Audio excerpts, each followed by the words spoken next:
혹시 여러분 들어보셨어요? The Curse of the Oak Island. 그렇죠? 우리 교회는 TV를 전혀 안 보시고 목사만 TV 본다. 이 오크 아일랜드는 섬 이름이에요. 캐나다의 노바스코샤의 남쪽에 위치한 아주 작은 섬인데요. 정보에 따르면 이 섬에 엄청난 양의 보물이 숨겨져 있다고 합니다. 그래서 지난 200년 동안 수많은 사람들이 이 섬을 찾아왔고 보물을 찾기 위해 아예 거기에 거주한 사람들도 있습니다.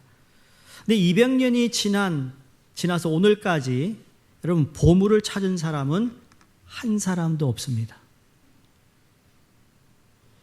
아주 이상한 이야기가 돌고 있어요. 거기에 어떤 이야기인가 하면 이 보물을 찾으려다가 6명이 죽었고요.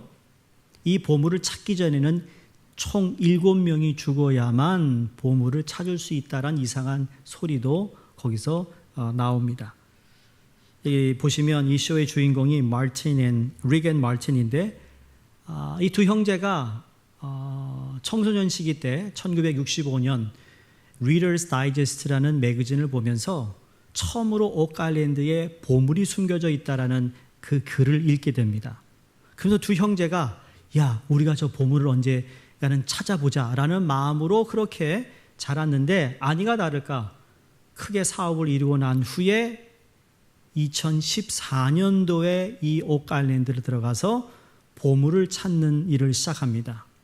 거기에 히스토리 채널이 생방송으로 리얼리티 쇼를 진행하고 있지요. 참 대단해요. 이 보물, 소위 현대판 보물섬입니다. 여러분 옛날 보물섬 읽어보신 분 거의 다 읽어보셨을 거예요. Treasures Island라고. 대단한 건 여기에 숨겨진 보물을 찾기 위해 자신들의 전 재산을 다 쏟아붓고 있다라는 거예요. 이 형제에게 참 응원하고 격려하는 사람들이 얼마나 많은지 지난 한 7년 동안 이 일을 하는데 작년에 코로나 때문에 잠깐 이 프로가 중단되었는데 그럼에도 불구하고 여기도 거리 유지를 하면서 계속 보물 찾는 일을 하고 있다라는 겁니다. 돈 떨어지기 전에 꼭 보물을 찾기를 원한다라는 격려의 이야기도 하는 사람들도 있고 또 더 대단한 것은 이 미국과 캐나다에서 정부에서 이 형제의 동선을 안전하게 보호해주는 차원에까지 이르렀다고 할 정도입니다. 참 궁금하죠? 여러분은 만약 어느 섬에 보물이 숨겨져 있다라는 정보, 확실한 정보를 입수하셨다면 그 보물을 찾으러 나가실 분이 계십니까?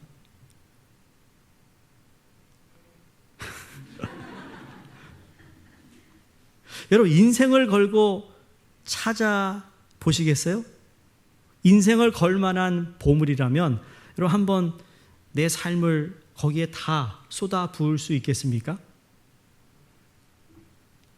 근데 너무 흥미로운 것은 뭔가 하면 그 섬에 있는 보물이 무엇인지 정확하게 모른다는 거예요. 모르지만 땅을 파고 모르지만 인력을 동원하고 후원자들을 모으고 있는 모습을 보면서 야, 보물이 이렇게 대단하구나. 보물에 진정으로 목숨을 건 사람들이 있구나 라는 것을 오늘날 우리가 이 두 형제를 보면서 알 수 있습니다. 근데 여러분 오늘도 보물을 찾으러 나서는 사람이 이 두 형제만 있는 게 아닙니다. 전 세계에 보물을 찾으러 나서는 사람들이 엄청나게 많습니다. 보물. 오늘 읽은 본문 말씀에 예수님이 보물 이야기를 하고 계세요. 19절의 말씀을 보시면 너희를 위하여 보물을 땅에 쌓아두지 말라. 거기는 좀과 동록이 해하며 도둑이 구멍을 뚫고 도둑질 하느니라 말씀합니다. 여기 보물을 원어 성경을 보니까 이 성경은 이 원어가 데사우로스라는 단어인데 말 그대로 이걸 풀이하면 보물상자라는 의미입니다. 보물상자. 이걸 오늘 현대 용어로 바꾸어 쓴다면 금고라고 할 수 있겠죠. 적금 통장. 너희를 위하여 보물을 땅에 쌓아두지 말라고 했으니 자, 이 말씀을 문자적으로 이해하면 그리스도인은 돈을 저축해서는 안 된다라고 생각할 수 있는데 그 말씀은 아닙니다. 예수님께서 미래를 대비해서 돈을 저축하는 일, 귀중한 보물을 집에 소장하는 것을 정죄하신 것이 아닙니다. 저축하지 말라는 말씀도 아닙니다. 당연히 우리 믿는 사람들도 준비하며 저축하고 그리고 내가 얻은 수확에 대한 대가를 받는 거, 그건 성경적인 거예요. 살아갈 때 필요한 것이죠. 그런데 중요한 것은 예수님이 이런 것들을 영원한 가치들보다 더 중요하게 여기는 태도를 경고하고 계신 것입니다. 돈은 세상을 살아가는데 없어서는 안 되는 물질입니다. 여러분, 돈 없이 사실 수 있으세요? 아무리 예수를 사랑해도 돈 없이 못 살아요. 돈이 있어야 돼요. 그 돈을 가지고 있다는 것을 정죄하는 게 아니라는 거죠. 예수님께서 12제자들을 부르시고 3년 동안 공생애를 사시면서 여러분, 가룟 유다에게 돈을 관리하라고 돈 주머니를 그에게 맡겼습니다. 그런 예수님을 볼 때 예수님께서 보물을 땅에 쌓아두지 말라고 하신 이 의미는 재물과 돈을 의미하는 목적으로 생각하는 사람들에게 인생이 어떤 존재인지를 깨닫게 하시는 말씀이라는 겁니다. 오늘 말씀에 좀 더 들어가기 전에 여러분, 두 가지 질문을 좀 드리고 싶어요. 여러분 한번 생각을 해보세요. 뭔가 하면 나에게 보물은 무엇인가입니다. 여러분, 보물 있으세요? 저희 집에는 보아보배가 있어요. 저희 집에 보아보배가 있거든요. 여러분, 여러분의 보물은 뭡니까? 두 번째 질문은 어떻게 하면 하늘의 보화를 쌓아둘 수 있을까 합니다. 그런데 나의 보물과 하늘에 쌓아둘 보물은 같습니까? 다릅니까? 입니다. 내가 생각하는 나의 보물과 하늘에 쌓아두어야 할 보물이 같습니까? 아니면 다릅니까? 입니다. 예수님은 다시 19절에 너희의 보물을 땅에 쌓아두지 말라 말씀하셨을 때 이걸 극히 성경적 또는 무슨 영적인 해석이 필요 없는 말씀이에요. 왜냐하면 이건 너무 현실적인 것이고 우리가 다 아는 공통 상식이에요. 땅에 보물을 쌓아두면 좀이 쓸거나 녹이 쓸거나 도둑이 훔쳐간다는 것 너무나 당연한 말이라는 거죠. 누군가 이 세상에 어디에 좋은 보물이 있다는 것을 안다면 어떻게 해서든지 그걸 찾아서 가져가려든지 아니면 훔치려고 한다는 것입니다. 그래서 사람들은 할 수 있는 대로 재물을 도둑질 당하지 않으려고 안전한 곳에 숨긴다는 거예요. 안전한 곳에 맡기거나 투자한다는 겁니다. 과거에는 그것도 마음을 놓지 못해서 자기만 아는 땅에다가 보물을 숨겨 놓잖아요. 근데 그분이 보물이 어디 숨겨 있는 걸 얘기하지 않고 세상을 떠나면 그 보물이 저기 오크 아일랜드에 있어요. 여러분, 한번 가실까요? 예수님 이 세상의 어떤 보물도 안전하지 않으며 결국 없어지거나 도둑질 당할 것이라고 말씀합니다. 그러면서 20절에 19절의 말씀과 20절이 거의 똑같은데 딱 한 단어만 다릅니다. 지금 주님이 대조하고 계세요.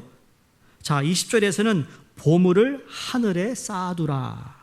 오직 너희를 위하여 보물을 하늘에 쌓아두라. 거기는 좀이나 동록이 해하지 못하고 도적이 구멍을 뚫지도 또 도적질도 못하느니라.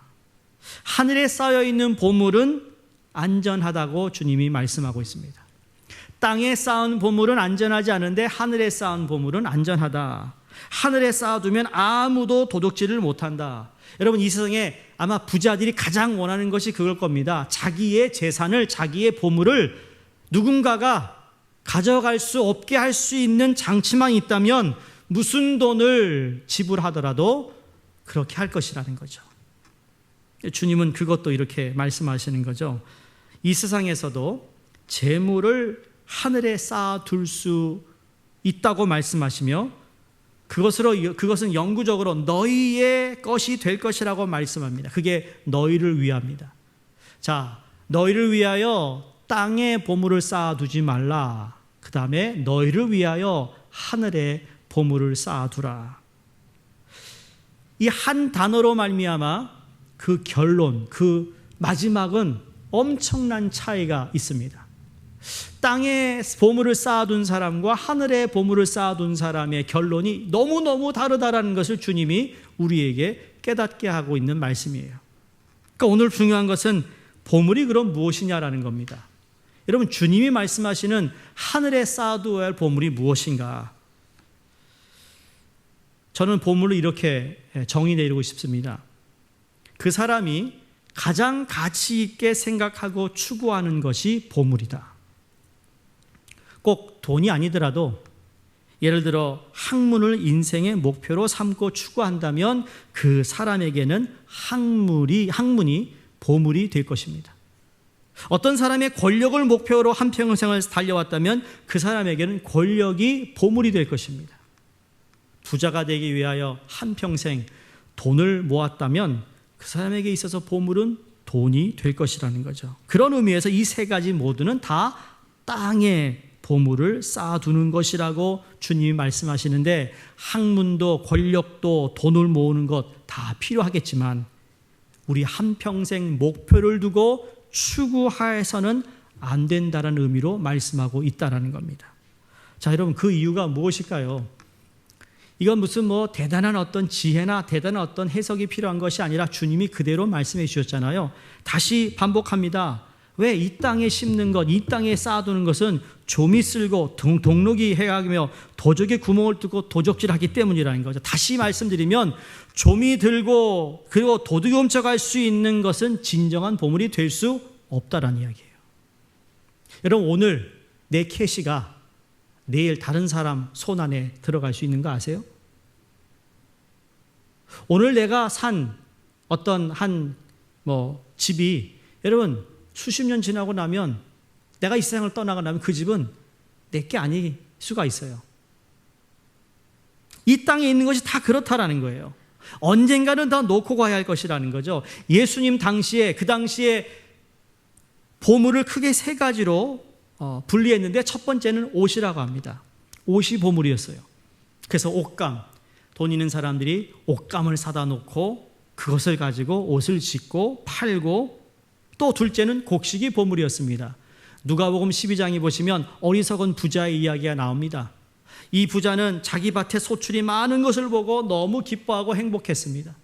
그래서 지금 이 많은 곡식을 넣어둘 창고가 부족해서 더 큰 창고를 짓고 거기다가 모든 곡식을 넣어두고는 너무너무 기뻐했어요. 왜? 그게 그 사람의 보물이니까. 세 번째는 뭡니까? 예나 지금이나 뭐니 해도 뭐가 최고예요? 머니가 최고예요. 돈이 보물이었어요. 그러나 아무리 보물이라 할지라도 시간이 지나 쓰지 않고 그냥 두면 녹이 슬어서 사용할 수 없게 된다는 것은 누구나 다 아는 이야기입니다. 그런데 누구나 다 아는 이 상식을 우리는 종종 잊고 살 때가 있다는 거죠. 이 세상의 것이 다 내 거예요. 지금 나에게 주어진 것이지만 영원히 내가 가져갈 수 있는 것이 아니라는 것을 알면서도 욕심을 부리고 있는 우리의 모습을 본다는 것입니다. 그래서 예수님이 말씀하시는 핵심은 결코 이 세상에 있는 것이 아니라 절대적인 가치를 두고 추구하는 것이 되어서는 안 된다는 것을 말씀하고 있습니다. 자, 결국 정말 우리의 생을, 정말 이 세상을 살아가면서 우리가 하늘에 보물을 쌓아 두어야 하는 것을 주님이 말씀하니, 그럼 어떻게 하면 이 보물을 하늘에 쌓아 둘 수 있을까? 주님이 말씀하시는 핵심이 무엇일까? 그것은 이 세상의 것이 아무런 가치가 없고 미래를 위해 전혀 저축을 하지 말라라는 말씀이 아니고, 예수님께서 말씀하시는 것, 이 세상의 것을 보물로 생각하고 그것만을 위하여 우리의 인생을 산다면 그건 좀이 먹고 녹이 슬고 도둑질해 갈 것이라는 것을 말합니다. 결국 내 인생이 도둑 맞을 거라는 거예요. 여러분, 여기에서 오해가 있을 수 있는데, 20절에 말씀하시는 하늘에 보물을 쌓아두라는 이 말씀은요, 헌금을 많이 하라는 말씀이 아닙니다. 그러니까 오해하지 마세요. 오늘 제가 헌금 설교하는 게 아니라는 거예요. 하늘에 보물을 쌓아두라는 것은 하늘에 있는 것이 우리의 진정한 보물이 되어야 한다는 뜻입니다. 여기 보물을 하늘에 쌓아두라는 것은 단순히 헌금을 많이 해서 거기에다가 쌓아두라는 의미가 아니라, 우리가 보물을 하늘에 쌓아두는 것은 하나님의 말씀대로 이 세상에서 사는 것을 의미합니다. 다시 말해서 믿음으로 사는 삶을 통해 하늘에 보물을 쌓아둘 수 있다라는 겁니다. 그게 보물입니다. 우리가 이 세상에서 돈이나 명예나 지식을 아무리 많이 가지고 있어도 그것을 가지고 천국에 가지 못하며 천국에서 인정을 받지 못하는데, 천국에 갈 수 있는 유일한 방법은 이 세상에서 우리가 믿음을 가지고 하나님의 말씀대로 사는 것이에요. 물론 우리가 구원받고 난 후에 삶을 이야기하는 것이죠. 여기 계신 모든 분들이 예수님으로 말미암아 우리가 구원받았으면, 믿음으로 주님을 우리가 영접했다면 이제 믿음으로 우리가 살아가는 그 삶이 바로 하늘에 보물을 쌓는 삶이 되는 거예요. 그래서 너무너무 신비로운 게 뭔가 하면, 우리는 이 땅에 살면서도 하늘의 보화를 쌓아둘 수 있는 사람이라는 겁니다. 단지 땅에 보물을 쌓아두는 인생만 산다면 하늘에는 아무것도 없습니다. 아무것도 없어요.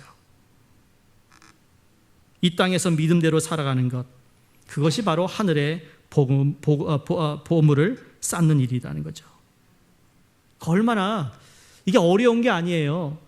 우리의 신앙생활이라는 것은 이 땅을 밟고 살아가지만, 그러나 장차 우리가 영원히 살 그 하늘나라에 대한 소망이 어떤 소망입니까? 그냥 거기 턱걸이하고 천국 들어가는 그러한 인생이 아니라, 정말 하나님 앞에서 정말 잘했다 칭찬받는 인생을 우리가 살다가 하늘나라 갈 수 있다라는 거예요. 여러분, 우리에게는 엄청난 두 가지 보물이 있어요. 현재 하나는 우리의 영혼이고 다른 하나는 우리의 육체입니다. 믿음은 우리의 영혼을 구원하게 했습니다. 그 죽을 수밖에 없는 우리의 육체가 예수 그리스도를 믿음으로, 믿음 안에서 살아가게 한다고 사도 바울이 갈라디아서 2장 20절에 이렇게 말합니다. 내가 그리스도와 함께 십자가에 못 박혔나니 그런즉 이제는 내가 사는 것이 아니요. 뭐라고요? 오직 내 안에 누가 사시에요? 그리스도께서 사신 것이라. 그런데 이제 내가 육체 가운데 사는 것은, 죽었어요. 죽었는데 예수 그리스도가 나를 대신하여 죽으시고 살아나심을 통하여 그 주님을 믿음으로 말미암아 내 육체가 다시 살았어요.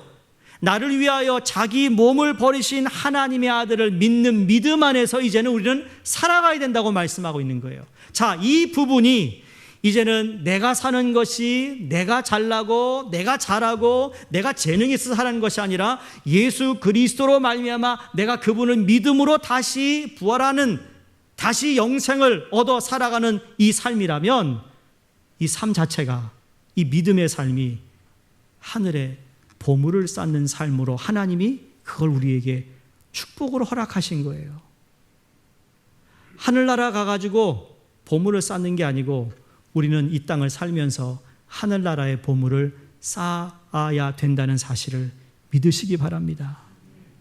여러분, 그래서 믿음 생활이에요. 믿음의 삶인 거예요.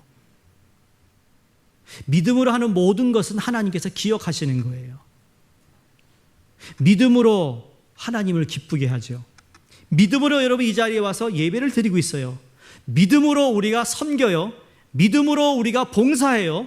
믿음으로 우리가 전도회를 맡던, 목장을 맡던, 사역을 맡던 그 모든 것들을 우리가 믿음으로 할 때 그 자체가 하늘의 보물이 되는 겁니다. 어려운 게 아닌 거죠. 믿음이 가능케 하신 겁니다. 믿음으로 사는 것은 우리의 육체의 몫인 것입니다. 믿음이 이 영혼이 구원을 받았는데, 여러분, 영혼이 섬기지 않아요. 영혼이 여러분 우리가 땀 흘리지 않아요.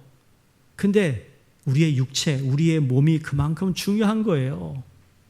구원받은 우리의 몸을 가지고, 그리고 로마서 12장에서도 너희가 산 예배를 드리라, 영적 예배를 드리라, 너의 몸을 가지고 그랬어요. 너 영혼을 가지고 그러지 말씀하지 않았습니다. 그게 믿음의 삶이라는 거죠. 이 보물을 하늘에 쌓아둘 때 그 어떤 도둑도 이걸 훔쳐갈 수 없습니다. 녹이 슬지 않습니다. 이 진리를 훔쳐갈 수 없다라는 말씀입니다. 오늘 21절을 보시면, 자, 그러면 우리가 진짜 하늘에 보물을 쌓아두고 있는지 아닌지를 점검할 수 있는 기준을 주님께서 21절에 말씀합니다. 보시면 내 보물이 있는 그곳에 내 마음도 있느니라 했습니다. 너무나 잘 아는 말씀이죠. 다시 말해서 나의 보물이 어디에 있느냐, 즉 내가 무엇을 최고의 가치로 생각하고 살고 있느냐 하는 것은 내가 요즘 무엇을 가장 많이 생각하고 있느냐라는 것을 보면 알 수 있다라는 겁니다. 보물이 있는 곳에 마음이 있고 거기에 몸이 따라가며 결국 그것을 위해 돈을, 시간을 쓰게 되어 있다라는 말입니다. 여러분, 오늘도 여러분 장부를 적는 분이 계신지 모르겠습니다. 한 달 장부를 이렇게 적어서 들어온 수익과 지출을 이렇게 해가지고 얼마를 남기고 그래가지고 그거를 모아가지고 저축도 하고 나중에 옛날엔 집도 샀다고 그런 얘기 있는데, 여러분 오늘날 그거 안 하시더라도 은행에서 오는 뱅크 스테이트먼트를 보면 금방 알 수 있어요. 여러분이 어디에 가장 많이 돈을 썼는지. 예비 신랑 신부 상담을 하다 보면 제가 꼭 그걸 한번 확인해 보라고 합니다. 뱅크 스테이트먼트 서로 좀 주고 받아서 한번 보라고. 앞으로 결혼을 살 남편이 어디에 돈을 많이 쓰던가. 여러분 다행이에요. 다 결혼하셔서 그거 할 필요 없어서. 근데 이 친구들이 당황합니다. 당황해.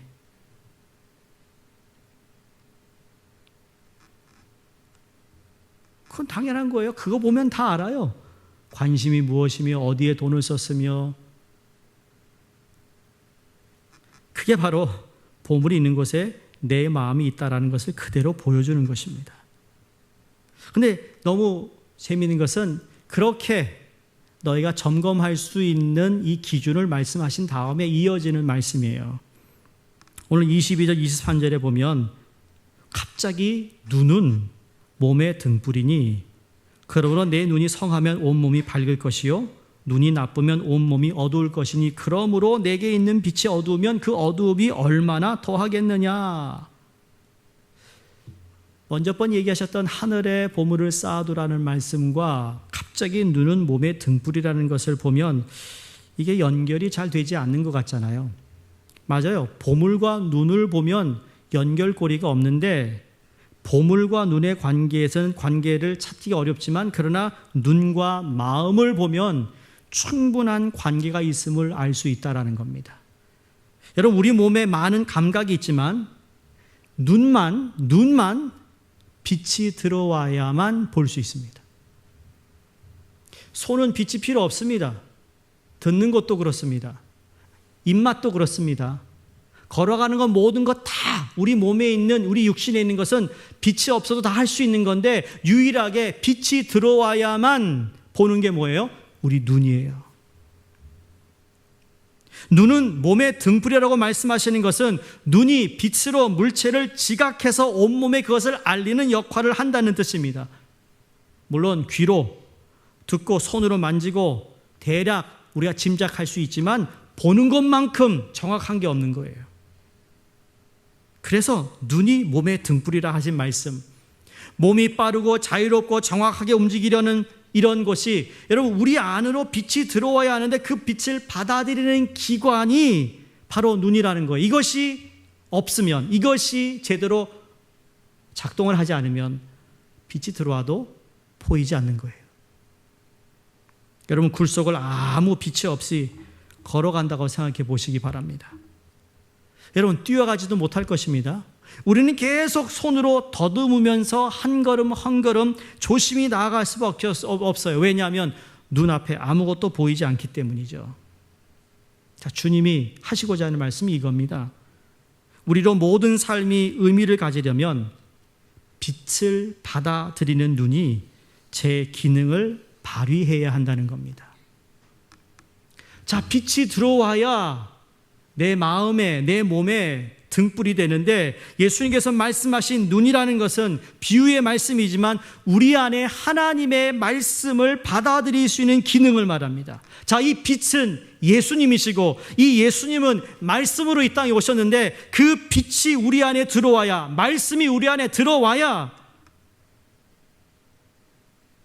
우리가 살아가는 삶이 정말 저 하늘에 보물을 쌓고 있는 삶인지, 아니면 착각하고 저 하늘에 쌓는다고 하면서도 이 땅에다가 보물을 쌓고 있는지를 알 수 있다라는 거예요. 사랑하는 성도님들, 우리는 바로 이 지각을 상실해서는 안 된다는 겁니다.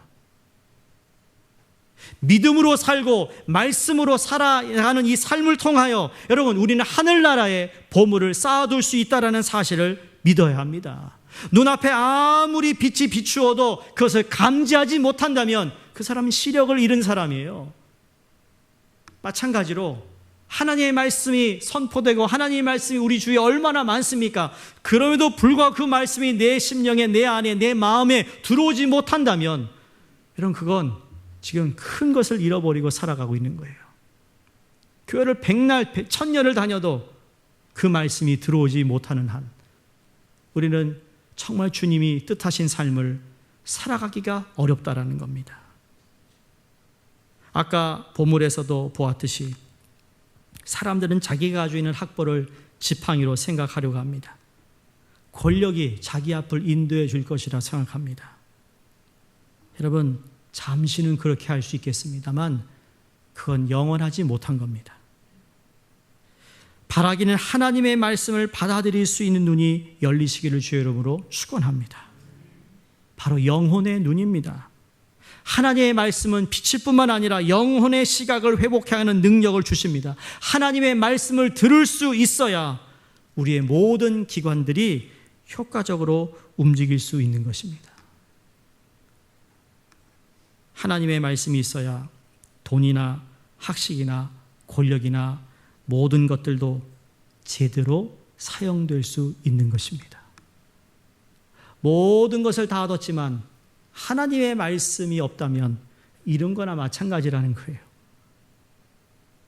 그러므로 내게 있는 빛이 어두우면 그 어두움이 얼마나 하겠느냐. 마음속에 하나님의 말씀에 빛이 없다면 인생 자체가 얼마나 답답하고 무의미하겠느냐라는 말씀이죠. 우리가 밤에 집에서 공부를 하거나 TV를 보거나 작업을 하는데 갑자기 정전이 되어서 캄캄해진다면 얼마나 답답하겠느냐라고도 말할 수 있습니다.